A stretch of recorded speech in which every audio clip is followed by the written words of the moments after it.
All right, go on.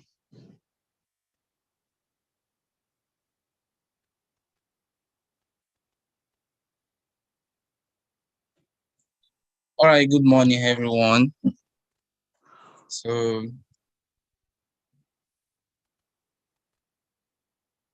good morning, everyone. So this morning, I'll be talking about technical terms a product manager should know.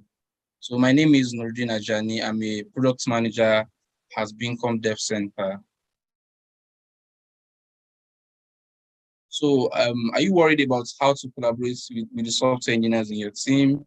Maybe you actually had that before as a product manager. You've heard them say a lot of things when you're having discussion. Okay, how do you get this thing done? And they mentioned several times, and you don't even know what it is all about.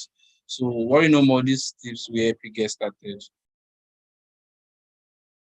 So, who is a product manager? So a product manager is a professional role that connects business strategy, design knowledge, and customer needs in order to develop a product that is relevant, feasible, and valuable. So if you look at my screen, you will see a particular picture over there. There is a lot of definitions out there for what's a product, who is a product manager, and we can still see that even in this century, you find a situation whereby a product manager will be in a company and they are just everywhere you get. But we can say that the major definition of what product manager is all about is that is a role that actually work with the UX, the design team, the technical teams, and the business. They are the one that actually have a discussion a lot of time with stakeholders, and then they want to they are trying to build a product that will be profitable to business, and at the same time that will be more useful to the customers. So that's exactly what a product manager is all about. So like I said, so what this particular presentation is all about is to mention some few technical terms a product manager should know, so that it will help them whenever they're having they are working with engineers or designers. So one of those terms that is actually common that we've heard a lot as a product manager is front end and back end. So what is front end? We are using this scenario more like a, can I call it a joke or something like that? So if software products were houses, front ends are their facades. Like front end development is the programming of all visible elements to visitors, users of websites and web applications.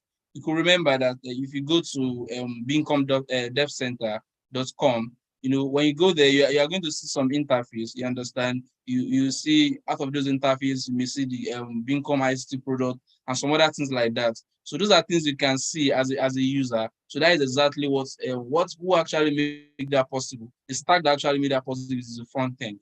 And I use that scenario on my presentation here, whereby you see this particular picture.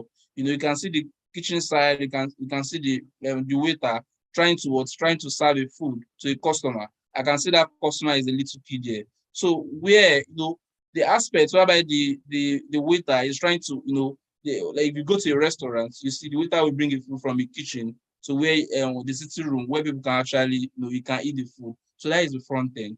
But where everything is being done, everything is being cooked.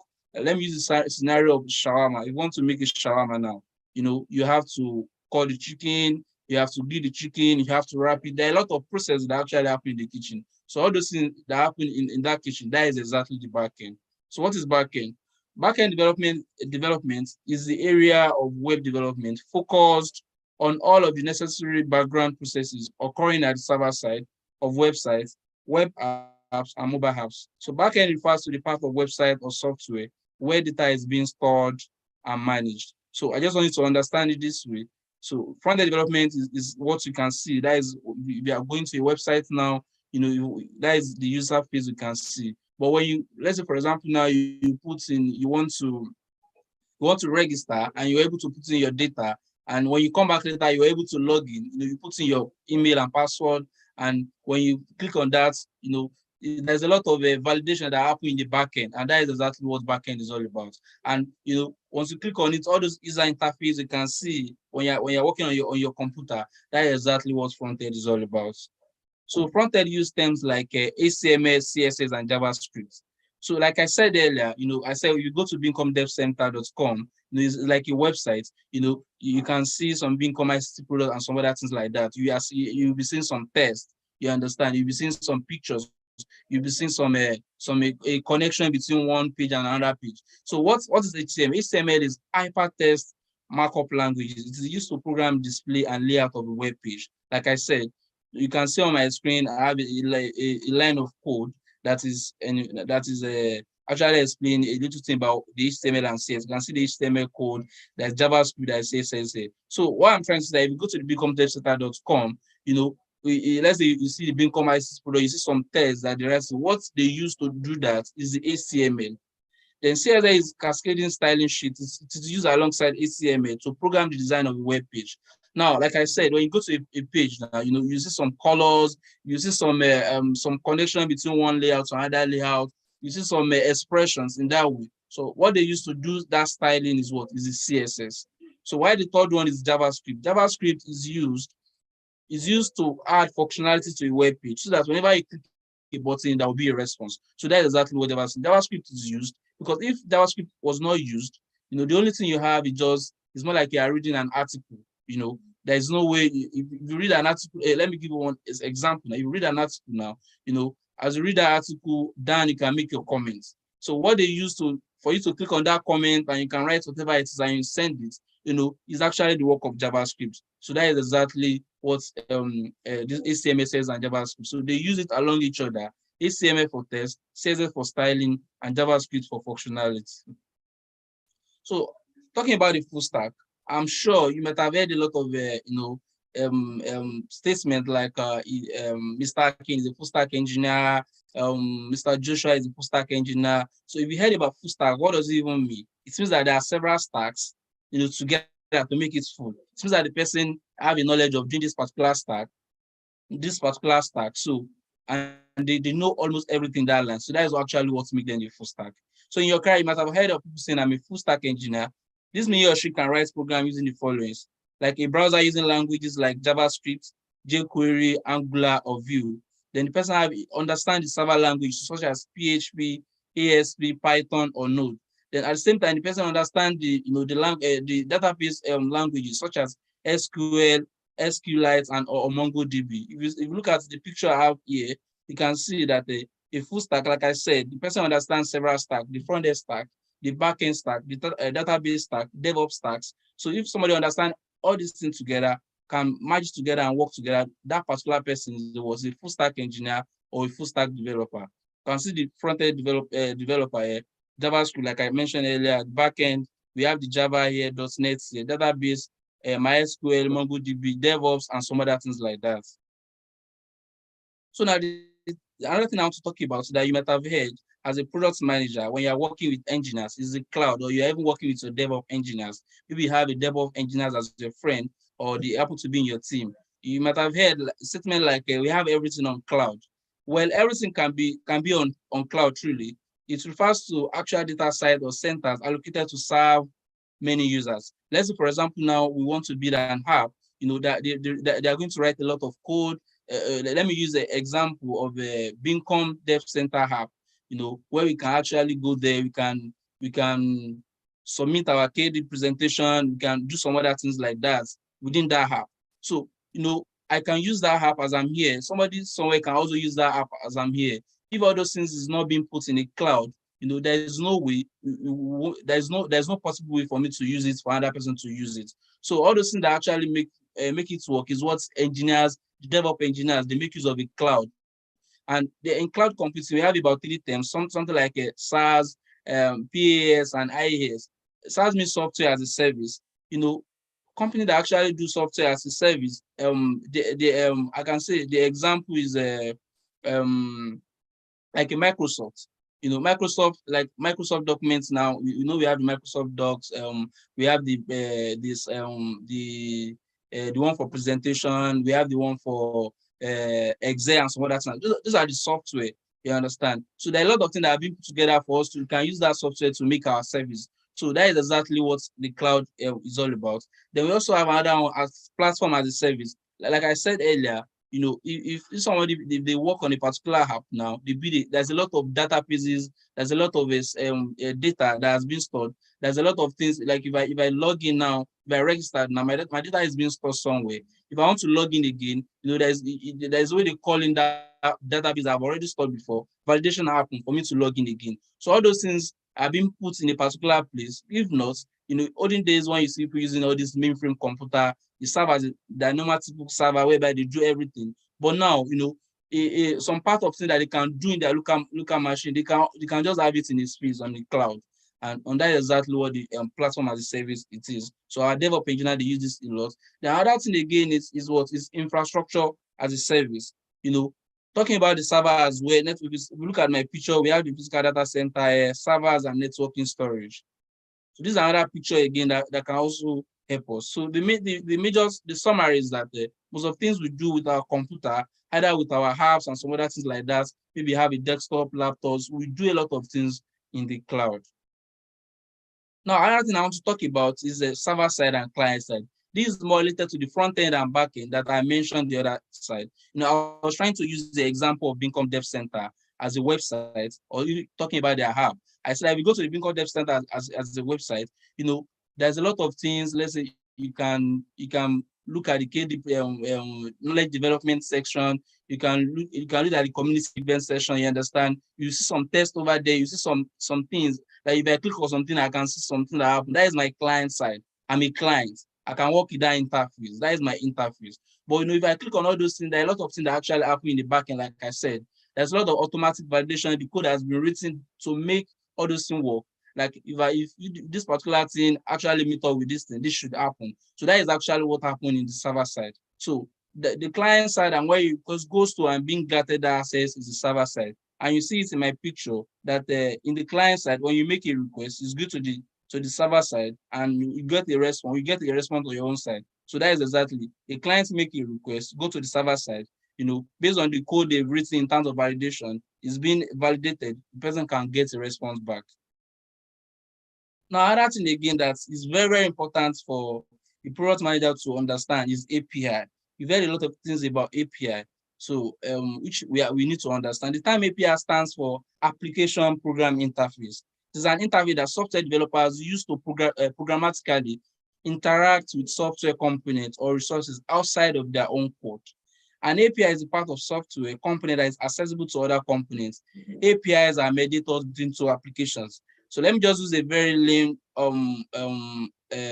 example for this. Let's say, for example, if you go to the Global Tech program for the Bincom, the session on that particular on the website, if you want to apply for some program, there's a way you can actually make your own payments.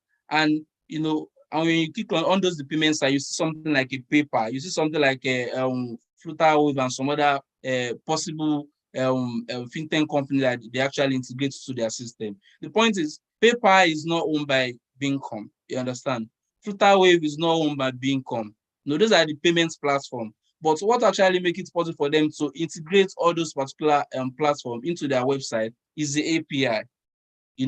They can use that particular API, to some API are paid, some are free, for them to connect that particular software, which is Flutterwave or whatever it is, so that people can actually I can make payments for products for Bincom using the Flutterwave through that particular Bincom Dev Center. I can click on it, it can take me to that API and some other things like that. Because if it is not possible, if that is not possible, it will be too economic, you understand, for the company, for them to build another fintech for them to build another product for people to make payments. I hope you understand what I'm trying to say. So APIs are mediators between two applications. So we need to see, this is my picture, like I have here. We need to pull information from this, definitely not a Microsoft service, but don't worry, there's an API for that. So that is what API. If you hear your engineer saying we need to use API for this thing, I'm going to call API for this thing. So that is exactly what your engineer is trying to say.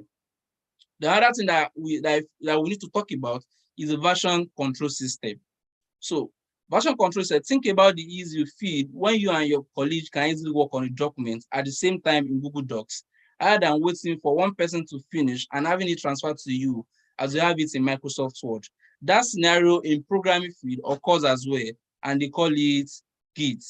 So what I'm trying to say here is that, let's say, for example, now, most of things we do in Bincom, we use Google products such as Google Docs, Google Slides, and Google Presentation. So all those things, if I work on my Google documents now, and I can, from there, I can give access to Akin. Maybe Akin is my colleague or my friend. So as an editor, so that Akin can also work on that particular document. You understand?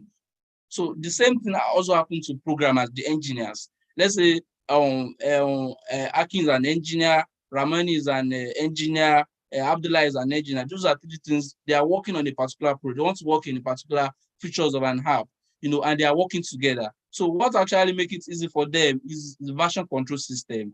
This Akin can have his own branch of the code. They have the main branch of that particular code, and they can have the branch. Akin will be working on that branch. Otherwise, you can work on that branch on it's like a version of it. And when they are done and they have what to work, they can easily push it to their GitHub. So the Git and GitHub they work together. So that is exactly what version control system. So we have the local version control system, we have the centralized version control system, at the same time we have the distributed version control system. So a lot of more details is actually on this picture as well. So another thing again that I want to talk about is unit test and system test. So remember the user stories you wrote and the acceptance requirements you expect it to achieve. That is what unit test is carried out for. While system test checks if the whole product works, fulfill customers' requirements, and does what it was built to do. As a product manager, we write a lot of user stories, for a particular features. Let's say, for example, now as a product manager, I want to write, I want to build a product whereby people can actually log in or sign up on my cycle website. You understand? So that is a particular feature. So, and for those features, I need to write an acceptance requirement for it. Acceptance requirement in the sense that, okay, if this particular product, I want as a user, I want to be able to do this, you understand, so that I can do this. As a user, I want to be able to put in my email address and passwords so that I can have access to my data on my cycle, you understand, to see whatever the next now, maybe have access to my dashboard. So that is the user stories about what I can do as a user. At the same time, as a product manager, there has to be acceptance requirements. Okay, let's say, for example, in the email and password should not be case sensitive. You understand? The password should be alphanumeric and some other things like that. So those are things a product manager does. So that is what we mean by unit test and system test. Although there's some profession that actually focus on this. They call them quality assurance engineers, where they do more than ordinary tests. So, but as a product manager, you need to understand the unit testing, integration testing, system testing, and acceptance testing. Then another thing again I want to talk about is the bug. You might have heard a lot of times, even fixing a bug can be a sprint. When you're doing your sprint plan, sometimes in a company, it's not every time you build a new product. You are trying to maintain the products you have at the moment, and there is a bug. Fixing that particular bug, it can be a new sprint that you want to work on, you understand? And you might have heard that there is a particular bug you want to fix, and your engineer will be telling you that it will take 3 days or 4 days to fix that, but you feel like, what's even the bug? You might have had statements of like, we're having some bugs. Believe me, they are not referring to bed bugs. A software bug is anything in a piece of code or software that does not make it function properly. They can be major things like missing a particular command, like a line of code, or simply using uppercase instead of lowercase when coding with case-sensitive languages like C++ and Python. So what I'm trying to say is that, in the sense that talking about the bug is actually exists. It's something that actually exists, and it's more like some changes, maybe some errors in the code. And if there's error in code, like we said, they're definitely going to be what there will be in the client side. You are going to see that particular effects. Maybe when people are trying to log in and they couldn't log in, or people are trying to do something and they are getting another error. So that is exactly what bug is all about. If you look at this particular picture here, although it's quite funny, that as an engineer, sometimes you see that when they find one bug, they try to fix that bug. In fixing that bug, they have another more bugs. You understand? So it can be very annoying to them. So as a product manager, you need to understand what bug is all about. So when your engineer is saying something like this, at least you'll be empathetic regarding that, and you can work together for the time that will actually work for the business. I think that for the time that will work for the engineer when you're doing your sprint planning for that bug fixing. The other thing I want to talk about before I jump on the last is the framework. You might have heard that, okay, yes, this is a front-end engineer, I want to build this particular app, but, they will say that we are using this particular framework. Framework, these are choosing environment for development for easy optimizations. Examples are React or Node.js for JavaScript, Django for Python, Laravel for PHP, and many more. So the point is, when it comes to framework, as a product manager, when these are things that you have to do in your own document as well. As a product manager, we do a lot of documentation a lot. Now you want to build an app, even during your own sprint planning, which is very, very important. Even the planning for the whole product that you want to build, you need to know the framework you want to use to build that particular app. You need to have that meeting with your technical team to know, okay, this particular app, what programming stack we are using, what is programming languages we are using as well. So, and at the same time, what is the framework we are using? So those discussions is something that you should have. But that is exactly what I mean by framework. Is just environments where they can write a Python language to achieve building that particular product they want to build. With that environment, make it easy for them to use that Python language to do whatever they want to do and achieve that product they want to do. So it depends on the kind of products you are building. So that's exactly what framework is all about. So now, there's a lot of technical terms that I did not cover here. And if I want to cover it, it's going to take a lot of time. But one thing that can actually help you out as a product manager is that, by subscribing to some tech news updates such as techcrunch.com and Google Alerts. Like me personally, as a product manager, I use Google Alerts. Let's say I'm working on a particular program, trying to build maybe an app for healthcare team for collaboration and some other things like that. So I try my best to go to Google Alerts, try to register some keywords regarding that particular product. So whenever there is a new update or there's an article or there's a new knowledge regarding that particular, I'm going to get that particular alert. And when I get it, it's one of the major traditional attitude of a product manager, because you need to update it. You are the engine thinking about the vision of the product, which is very, very important. So you subscribe to news like TechCrunch, Google Alert, and some other tech news updates online. You'll be able to know much about more terms, that technical terms that your engineers can use, your designer can use, and it will help you a lot. In about attending tech sessions such as KD session, this is a wonderful, they call it knowledge development session that we're having at the moment. You realize that sometimes you see somebody coming from Python team talking about a particular thing they use in their stack. You see somebody talking from a DevOps engineers taking us through the cloud and some other things like that. You see somebody talking a mobile app developers. You should see it's going to say a lot about a particular framework. And even sometimes I've heard this particular KD session, I've seen people talking seen a lot of things about RESTful API. Like, so if you are attending KD session very well, you are going to learn a lot of technical terms that will actually help you, when you are working professionally with engineers and designers. Then you can also learn more on job through collaboration with engineers. As you progress in your career, you have an opportunity to work with several people from different fields, several people from different roles in engineering, whether somebody as a front-end engineer, a cloud engineer, a cyber security, and some other things like that. So as you keep working with them, you are going to have a lot of collaboration. And if you don't get something, there's something you can check on Google, by learning more. There's some articles you can read more to understand that particular thing, just the knowledge. And at the same time, if you don't understand, you can say, engineer, please, what do you mean by here? Can you explain a bit? So all those things, if you are trying to get all those knowledge bit by bit, you are going to increase your knowledge as a product manager, and it will help you very well to collaborate very well, because it will help you to collaborate, and at the same time, it will help you to understand what they are doing, so that when you need to run a particular task that will take you for like 5 days, and your engineer says it's going to take you a month, because you don't even understand what the whole thing is all about. There's no way you can even have that negotiation, with your engineer, so that you can, because it's very important for the company budget. At the same time, you want the company to make profits. You don't want to waste time. You want to ship out some product outside as soon as possible. So if you understand all this collaboration, if you understand all those technical terms, you understand what engineer is using a bit, it's going to help you a whole lot, in doing your negotiation very well, and getting the best products, the best results you want. And Google is your friend. Always check for the meaning of new things on Google. Don't be ashamed to use Google. In conclusion, technical terms are numerous and diverse, and you get to know more as you collaborate with people from different fields. It is important as a product manager to update your knowledge across different fields by making personal research, collaborate productively, and even ask questions sometimes if it seems unclear.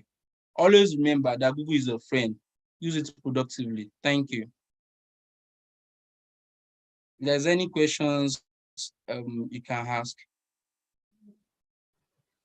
Well, thank you very much for the in-depth presentation.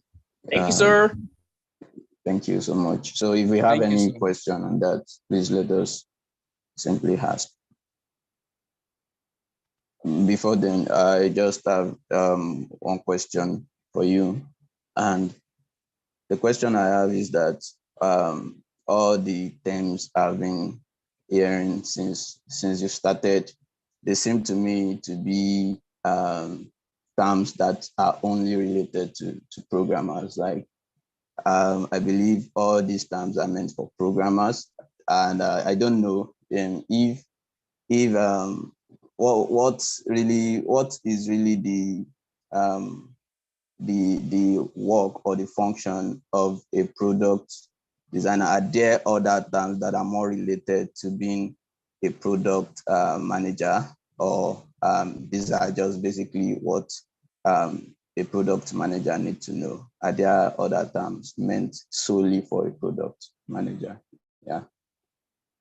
All right, thank you so much for that question. There's numerous terms, you understand, apart from this.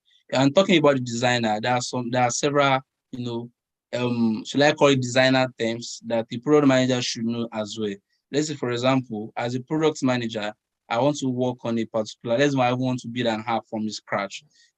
It's important for me because the first thing that's going to happen before you even do your wireframe is to do your competitive and market analysis. It's something we do as a product manager, but if a core product designer as well is something they actually do. You understand? The other thing that they do that is not, you may not really do so much. Okay, terms like high fidelity design. You understand? Terms like low fidelity design. Terms like a wireframe and some other things like that. So there's still numerous terms. But at any case session, like I said, you are still going to catch a lot of terms. You are still going to learn a lot of terms that way, and by using Google as well. So, but this particular presentation was more focused on the technical terms. So, but there are more and more. So this is not limited to this. Thank you. All right, thank you, Mr. Elijah. All right. Okay, yeah.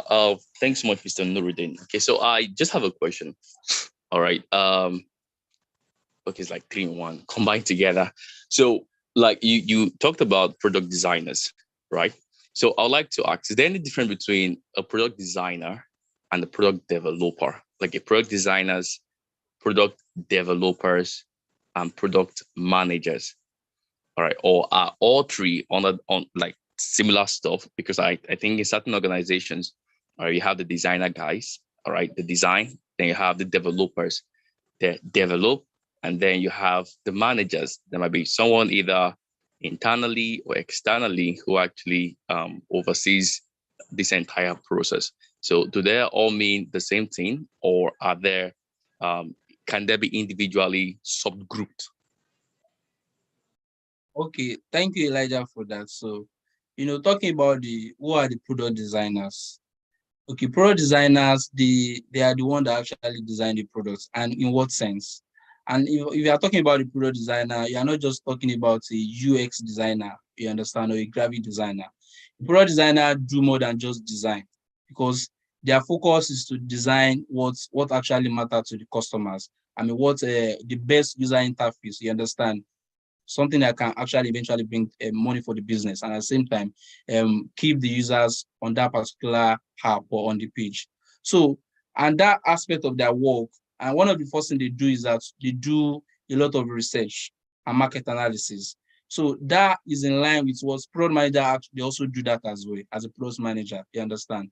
But what is important is that, in some company, we have startup company, you understand, we have a well-established company. So in some company, let's say like a startup, you understand, you as sometimes as a product manager, you may really focus more at the beginning of that product, focus more on doing your research, you understand, your market analysis yourself. Do you get my point? And some other things like that. And once you are able to do that, you can even go as far and do your sketch, which is very, very important as a product manager. Even make your low fidelity design. Do you get my point? And eventually now give it out to a UX designer or make the high fidelity design. Or you write a more like a document for a UX designer to do the low fidelity and high fidelity. In that sense, you know that the UX designer at that moment may not even do that research or not those market analysis. You understand? But in a well-established company, the product designer, you understand, you as a product division, you know there's a lot of feedback you've gotten already, and you've prioritized that this is the product you want to build exactly. You understand? So in a well-established company, you just need to write a document, the vision of the product you want to build exactly. Let the objectives and goals about that particular product, give it to your product designer. You know, product designer will do so much more market competitive market analysis regarding that particular product more. You know, do more research analysis regarding that particular product more. Have it reviewed. Then after that, they can now move on to even making their sketch or making their low fidelity design and eventually high fidelity design. Do you get my point? So it depends on the company. So the point is, Nice. product designer work is some part of the thing they do at the beginning of their stage of designing a product. You know, is in line with what a product manager is expected to do as well. But doing the high fidelity design and some other things is a core work of what of a product designer. But a product manager is for you to set up, you need to know the vision of the product. You need to prioritize based on the feedback you get, either from the customers, or maybe you're a product manager that is doing business to business, either from other B2B. engineers, it may be for Okay. engineers, you know, you get your feedback in that side. But you know, when you now design it, so who actually make it into life is the developers. You understand? A designer has done something. Now it's now a work of product manager to write the user stories for it, acceptance Mm, requirements for it, for a developer to yeah. develop that particular product. So they work together. So you get my point. So they actually So work together. yeah, permit me. I have one extra question. Permit me, sir, and it's connected to something you mentioned earlier. You said the product design the developer. You said he needs to have an understanding about market analysis. You mentioned something like that, right? So Analysis, computer product designer, not product developer. Product designers. developers are engineers. They are Okay, front-end okay. engineer, back-end engineer. Um, um, yes, these are Okay. product Okay. developers. So now my question is, so like computer analysis and these are some of the concepts you did mention connecting to the designers. In a way, it also sounds like marketing. All right. So let's say if a question was asked, of course I'm the one asking the question now. So that means every product designer to a great extent needs to understand certain concepts in marketing, right? Yes, exactly. If somebody is Okay. saying he's a product designer, you are not just designing, you understand? You want to Yeah. design the best products that actually work. Okay. So But this is most the of question. this, are you still asking the question? Yes, I just asked to ask a question. So this is the question. So how then, from your own end, do you think it's possible for um, a marketer, all right, to let's say a marketer that wants to not just only migrate, that wants to up their game? What, how possible do you think it is for a marketer to migrate or successfully combine marketing and product design? So what possible paths do you think a person can take to migrate from being a digital marketer into being a product designer? And what are the requirements per se from your end, since you're already into the field? So what would you say are the necessary requirements for anyone to come into your field and of course become a master in that field? Okay, one thing is I'm a product manager, you understand?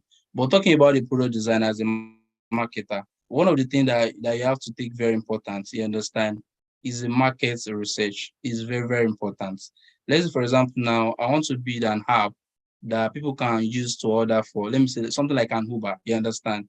I want to build something that can be better than those things. You get my point? So that is what we call competitive market analysis. You have to do it because you are not just there's some product on ground. Even sometimes you may not even have a direct competitor. It can be an alternative competitor and some other or indirect competitors or some other things like that. I've done a presentation on that in the past. So what I'm trying to say is that you need to do, like, if you want to go into product designer. So if you want to be a very good product designer, you need to understand those analysis very well. You need to know how to make your research. You understand how to do that your competitive market analysis. Then after that particular one, you can learn a lot more about the design skills. You understand? Design skills in the sense that how do you use the new technology such as Figma? How can you create your look Figma board? You understand? How can you eventually do your high fidelity and some other things like that? So these are things I understand. If as you as a marketer, you are trying to transit to a product designer, but people can also as well. Thank you. Thank you. We have I think there's someone raised up his hand the other time. yeah, I saw that as well. Tommy.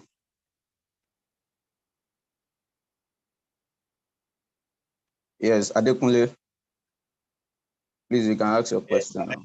I put my question in the chat box. Okay, he said he has dropped it in the chat box.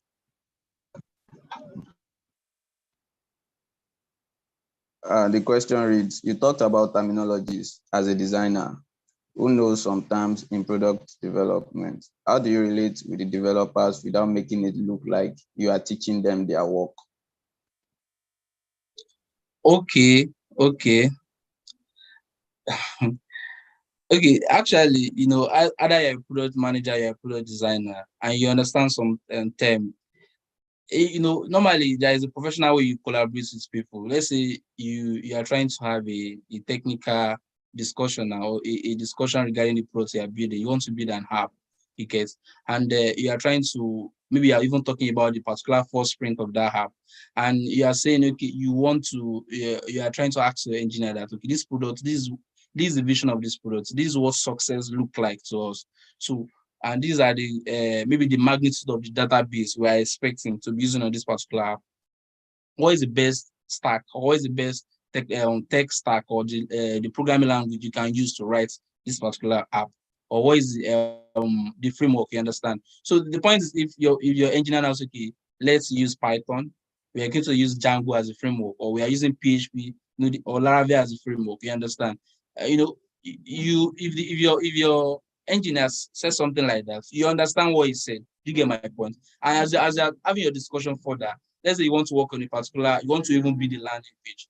The high fidelity design is actually ready. And that particular landing page you want to build, it just is static. It's not going to, you're not expecting so much from it. And you ask a designer or your developer, okay, how long? And he said it's taking 2 weeks or 3 weeks. That is somehow absurd. Like, is too much than what it takes. Since the person is actually working for the company and they are being paid a person. It's not as if the best way you can do engineer. I thought it's not going to take so much. What it just needs is just HTML and CSS and this thing. Yes, it may look like you are not telling them their work. You understand? That is where the reason why you need to understand all these particular terms is to help you negotiate well. You understand? Because negotiation is something that is very, very important. Communication is something that is very, very important, because when during your sprint planning, you understand, you want to know the time it will take for you to achieve that, to conclude that particular sprint.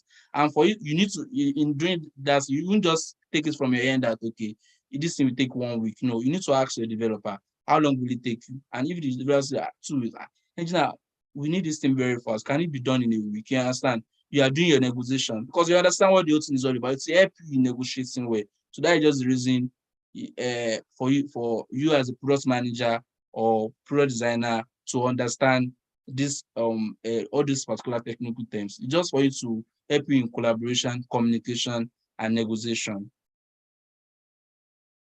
I hope All right. that helps. Thank you. Yeah.